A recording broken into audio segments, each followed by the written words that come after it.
আপনার বাড়িতে আমি কাজ করতেছি 15 বছর। এখন আমি সবকিছু জানি, সবকিছু বুঝি, সবকিছুই চিনি। আমি আর আপনার বাড়িতে থাকবো না। মানুষ আমার কামলা কয়, চাকর কয়।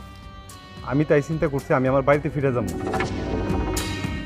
আপনার কাছে যে টাকাগুলো পাই এগুলোতে একটা গরু কিনবো, আর আব্বাই যে আমার জমিটা দিয়ে গেছে ওইখানে একটা ঘর তুলবো। আপনার কাছে যে টাকা পয়সাগুলো পাই এগুলো আমার দিয়ে দেন। আমার কাছে টাকা চাস? হ্যাঁ, আমার কাছে টাকা চাস? তোর কত বড় সাহস! তোরে যে এই বাড়িতে লালন পালন করছি সেই টাকা আগে দে। কাকা সাত সকালবেলায় মারামারি করা তো ঠিক না। আরে তুই কি আর হিসাব দেওয়ার সময় পেলি না? হ্যাঁ, এই সাত সকালবেলায় হিসাব চাস? কাকা আমি থাকতে আপনি কি লেগা মেজাজ গরম করবেন? তুই কাকার লগে এরকম তর্ক করলি কি লিগা? হ্যাঁ, আমি কি করছি? ও কাকি, আমি তো আমার পালো টাকা চাইছি। আমি কি করছি? আমি তো অন্যায় করছি। ও মা গো, ও কাকি, কাকি গো, ও কাকি, আমি কি করছি কাকি? ওর কথা শুনছো? আমার কাছে টাকার হিসাব চায়। ওর কত বড় সাহস! আমি তো আমার পাওনা টাকা চাইলাম।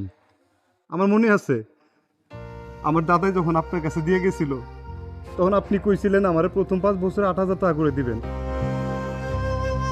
এরপর বছর থেকে আপনি আমার 12,000 টাকা করে দিবেন। থাকা খাওয়া কাপড় চোপড় সব কিছুই আপনার উপরে। আমি এই 15 বছরে তো আপনার কাছে কিচ্ছু নেই নাই, একটা টাকাও আপনার কাছ থেকে নেই নাই। আমি খালি আমার টাকাটা চাইছি। আরেকটা বিষয়, আমার দাদাই আপনার কাছে আমাকে জমির দলিল দিয়ে গেছিল, সেটাও কিন্তু আমার মনে আছে। আমার সব টাকা পয়সা দলিল সব আমার দেন।